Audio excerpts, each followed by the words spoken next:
হেই বন্ধুরা, আজ আমি হাজির হয়েছি 2011 সালে মুক্তিপ্রাপ্ত একটি American science fiction sports movie Real Steel নিয়ে, যেখানে দেখানো হয়েছে অদূর ভবিষ্যতে রোবট বক্সিং যখন একটি বিখ্যাত খেলা হয়ে ওঠে, তখন এক প্রাক্তন বক্সার কিভাবে একটি পুরনো রোবটের মাধ্যমে বিশ্ব জয় করে। মুভির মেইন চরিত্রে রয়েছে আমাদের সকলের পরিচিত অ্যাক্টর হিউ জ্যাকম্যান।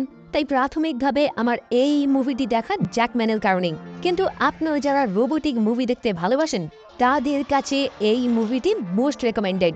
ওকে, তাহলে ইন্ট্রোডাকশন আর বিস্তারিত না করে এখন সোজা চলে যাওয়া যাক। 11 সালে মুক্তি পেলেও মুভির পটভূমি কিন্তু ওই টাইম থেকে অনেক ভবিষ্যতে, যে টাইমে মানুষে বক্সিং নিষিদ্ধ করে তাদের জায়গা রোবট দ্বারা প্রতিস্থাপিত করা হয়েছে।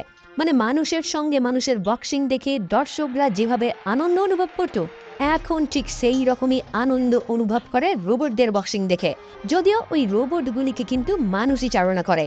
তো এই রকমই একটি রোবটের চালক এই মুভির মূল চরিত্র চার্লি কেন্ট, যে অতীতে একজন ভালো বক্সার হলেও বক্সিং নিষিদ্ধ হওয়ার পর এই রোবট বক্সিংই এখন তার প্রকৃত ভালোবাসা।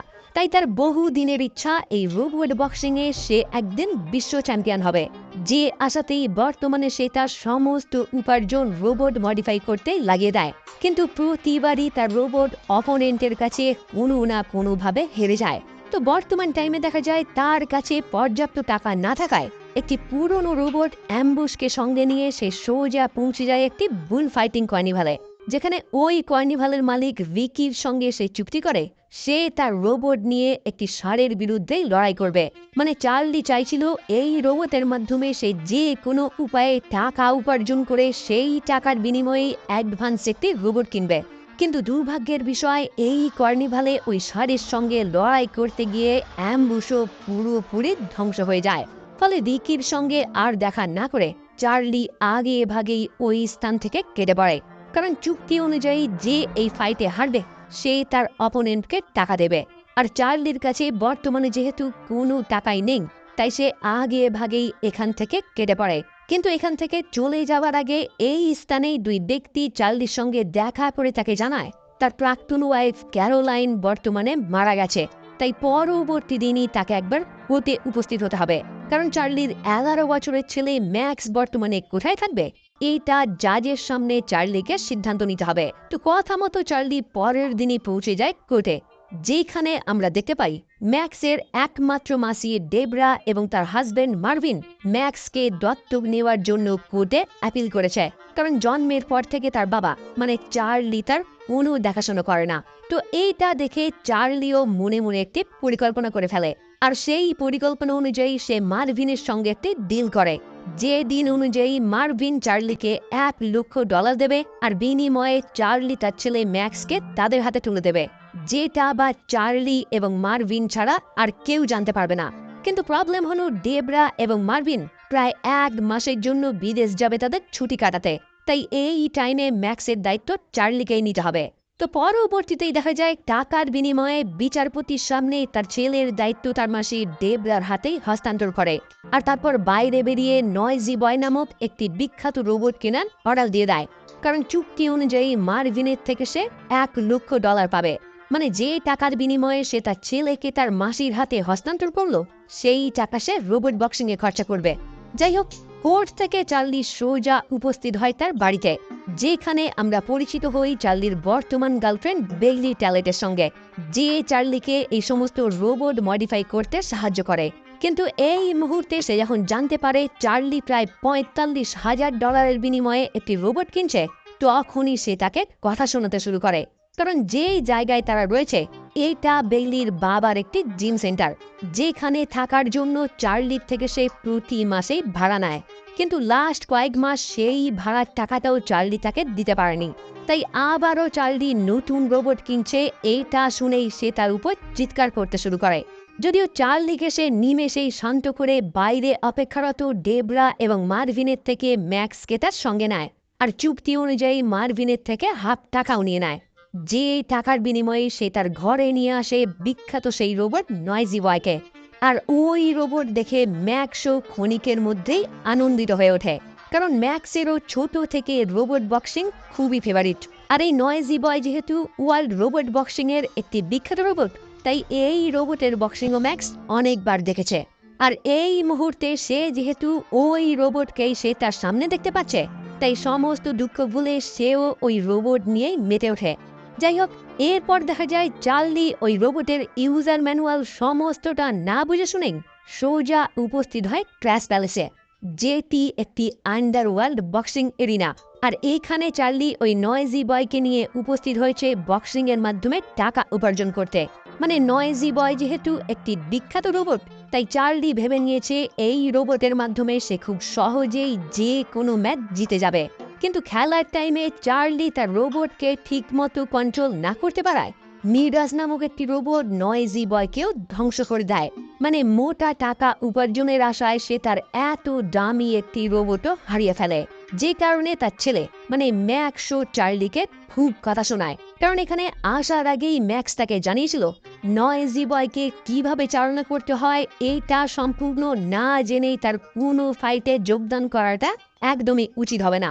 কিন্তু চার্লি কারোর কোনো কথা না শুনেই শুধুমাত্র টাকা উপার্জনের জন্য এখানে উপস্থিত হয়েছিল। যাই হোক, এখান থেকে বাড়ি ফিরে যাওয়ার টাইমে দেখা যায় চার্লি এবং ম্যাক্স গোপনে একটি জাঙ্কইয়ার্ডে প্রবেশ করে সেখান থেকে রোবটের কিছু স্পেয়ার পার্টস চুরি করার চেষ্টা করে, যাতে ওই সমস্ত পার্টসের মাধ্যমে নয়েজি বয়কে তারা কিছুটা হলেও ঠিক করতে পারে। কিন্তু হঠাৎ করেই ম্যাক্স ওই স্থানের একটি খাদে পড়ে যায়, যেখান থেকে চার্লি তাকে কোনো প্রকারে উদ্ধার করে। কিন্তু এখান থেকে চলে যাওয়ার আগে ম্যাক্স ওই স্থানে একটি জীর্ণ অপ্রচলিত রোবট দেখতে পায়, আর সেটা দেখেই সিদ্ধান্ত নেয় এটা সে এই স্থান থেকে বাড়ি নিয়ে যাবে। কারণ ওই রোবটের কারণেই সে একদম নিচে পড়ে যাওয়ার হাত থেকে বেঁচে গেছে। যদিও চার্লি এটা বুঝতে পেরে আগে ভাগেই তাকে বারণ করে, কারণ এই রকম একটি অপ্রচলিত রোবট তাদের এখন কোনো প্রয়োজন পড়বে না। কিন্তু ম্যাক্স তার কোনো কথা না শুনে একাই ওই রোবটকে সঙ্গে নিয়ে রওনা হয়, আর বাড়ি ফিরে সেটাকে ধুয়ে মুছে একদমই চকচকে করে ফেলে। যারপর বেইলি তাদের পুরনো কিছু রোবটের যন্ত্রাংশ ওই রোবটের মধ্যে ফিট করে দিলে কোনো প্রকারে সেটা অন হয়ে যায়। আর তারপরই ম্যাক্স বুঝতে পারে এই রোবট যে কোনো কারোর মুভমেন্ট কপি করতে পারে, যেটা দেখেই ম্যাক্স তার বাবাকে রিকোয়েস্ট করে এই রোবট নিয়েই তারা বক্সিং এ অংশগ্রহণ করবে। কিন্তু ম্যাক্স এবং বেইলি দুজনেই তাকে জানায় এটা অনেক পুরনো জেনারেশনের রোবট, যেটা নিয়ে কোনো ফাইটে অংশগ্রহণ করাটা বোকামি ছাড়ার কিছুই না। কিন্তু ম্যাক্স তার আশা না ছেড়ে রাত দিন ওই রোবটকে মডিফাই করতে শুরু করে, যাতে তারা এই রোবটের সাহায্যেই কোনো ফাইটে পার্টিসিপেট করতে পারে। এইদিকে আবার নয়েজি বয়কে নিয়ে এইভাবে পরাজিত হওয়ার পর বেইলিও চার্লির উপর খুবই আপসেট হয়ে পড়ে। ফলে চার্লি যাতে আরও একটি রোবট কিনতে পারে সেই আশাতেই সে সোজা উপস্থিত হয় তার পুরনো এক বন্ধু ফিনের কাছে, আর তাকে গিয়ে রিকোয়েস্ট করে সে যেন কিছু দিনের জন্য তাকে কিছু টাকা ধার দেয়, যে টাকার মাধ্যমে সে অন্য রোবট কিনে তার মাধ্যমেই কিছু উপার্জন করে তার টাকা আবারও তাকে ফিরিয়ে দেবে। কিন্তু ফিন তাকে টাকা ধার না দিয়ে একটি গুপ্ত ফাইটিং এর লোকেশন জানায়, যেখানে সে তার পুরনো রোবটের মাধ্যমেই ফাইটিং এ অংশগ্রহণ করে টাকা উপার্জন করতে পারবে। ফলে অনিচ্ছা সত্ত্বেও চার্লি তার ছেলেকে নিয়ে সোজা হাজির হয়ে যায় দ্য জু নামক একটি গুপ্ত ফাইট ক্লাবে, যেখানে চার্লির আগেই ম্যাক্স একজনের সঙ্গে চ্যালেঞ্জ করে বসে $1000 বিনিময়ে টাম এই স্থানে একটি রোবটকে হারিয়ে জয়ী হয়ে যায়। ফলে চার্লিও তার ছেলের কাজে খুবই আনন্দিত হয়। এবার এই রকম একটি পুরনো রোবটের সাহায্যে একটি বক্সিং জয়ী হওয়াতে অন্যান্য লোকেরাও তাকে বিভিন্ন জায়গায় খেলতে যাওয়ার জন্য অনুরোধ করতে শুরু করে। ফলে ম্যাক্সও তার বাবাকে রিকোয়েস্ট করে সে যেন অ্যাটামকে নেক্সট খেলার জন্য তৈরি করে, কারণ চার্লি নিজে একজন বক্সার ছিল, তাই বড় ম্যাচে তার বক্সিং অভিজ্ঞতা অবশ্যই কাজে লাগবে। কিন্তু চার্লি এখনও তার এই রোবট নিয়ে মোটেও আশাবাদী ছিল না, কারণ তার মনে হয় এই রোবট নিয়ে বড় কোনো ম্যাচে জয়ী হওয়াটা একদমই অসম্ভব। যদিও আগের মতোই ম্যাক্স আবারও রাত জেগে অ্যাটামকে মডিফাই করার কাজে লেগে পড়ে, কারণ তার মনে হয়েছে অ্যাটাম তার কথা বুঝতে পারে, যে বৈশিষ্ট্য অন্য সমস্ত রোবটের থেকে তাকে আলাদা করে। যাই হোক, পরবর্তীতেই দেখা যায় ম্যাক্স তাদের সেই পুরনো রোবট নয়েজি বয়ের ভয়েস কমান্ড হার্ডওয়্যারকে অ্যাটামের মধ্যে লাগিয়ে দেয়, যাতে নয়েজি বয়ের মতো অ্যাটামও তাদের কথা অনুযায়ী ফাইট করতে পারে। যেটা দেখে চার্লিও তার ছেলের কথা মতো অ্যাটামকে বক্সিং প্র্যাকটিস করাতে শুরু করে। আর তারপরই তারা এক এক করে বিভিন্ন জায়গায় ফাইট জিততে শুরু করে।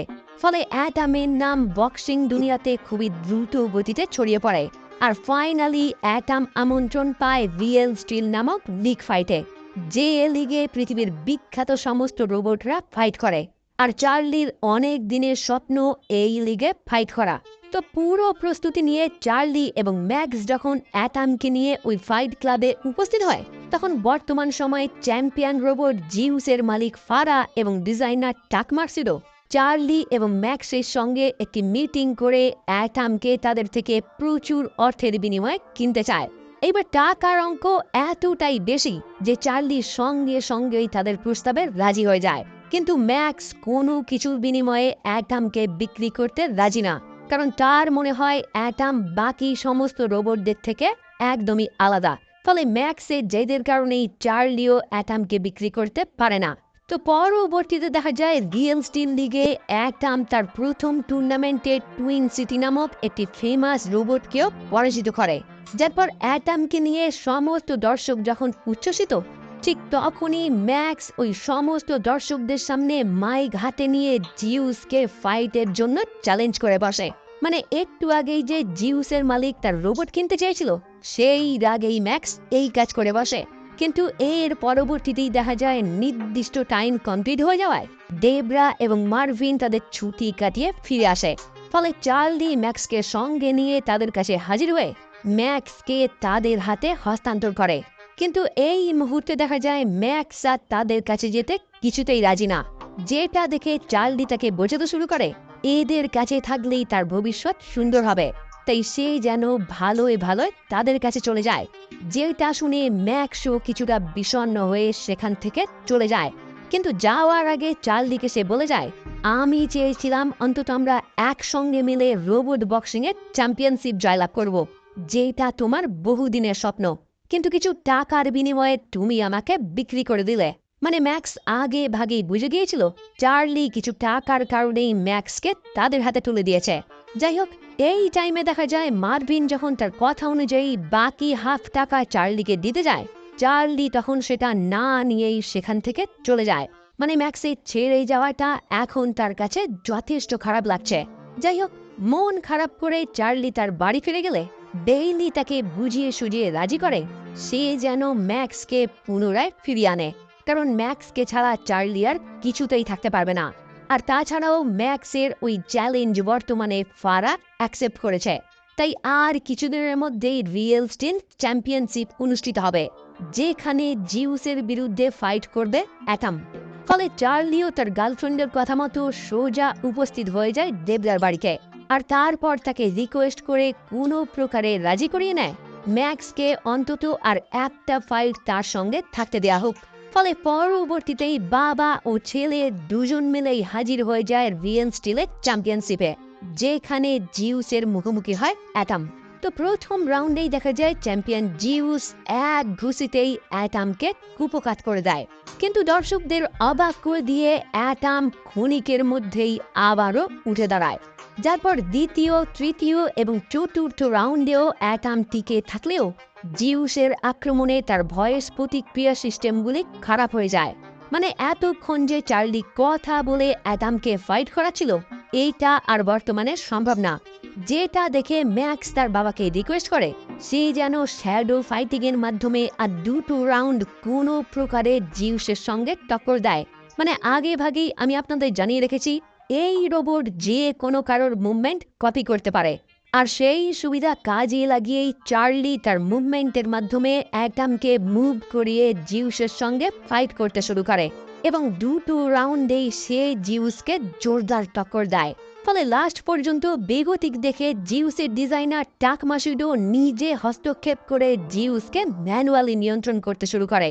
আর কোনো প্রকারে জিউস নকআউটের হাত থেকে বেঁচে যায়। তো 6টি রাউন্ড কমপ্লিট হওয়ার পর জিউসকেই পুনরায় চ্যাম্পিয়ন হিসেবে ঘোষণা করা হয়, কারণ এই ম্যাচে কেউই জয়ী হতে পারেনি। তাই জিউস তার পুরনো টাইটেলে বজায় রাখে। কিন্তু প্রথমবার এইরকম একটি পুরনো রোবট যেহেতু জিউসকে এত বড় টক্কর দিয়েছে, তাই দর্শকরা অ্যাটামকেই বিজয়ীভাবে পিপলস চ্যাম্পিয়ন হিসাবে ঘোষণা করে, যেটা শুনে বাবা ও ছেলে দুজনেই আনন্দ উল্লাসে মেতে ওঠে। আর এইখানেই এই মুভি সমাপ্ত হয়। ওকে, তো ভিডিও কেমন লাগলো অবশ্যই জানাবেন। ভালো লাগলে ভিডিওটি লাইক এবং শেয়ার করবেন। আর আমার চ্যানেলে যদি প্রথম হয়ে থাকেন তাহলে অবশ্যই চ্যানেলটি সাবস্ক্রাইব করে বেল আইকনটি ক্লিক করে দেবেন, যাতে এই রকম ভিডিও সবার আগে পৌঁছে যায় আপনার কাছে। ওকে, তাহলে দেখা হচ্ছে পরের ভিডিও নিয়ে, আর ততক্ষণের জন্য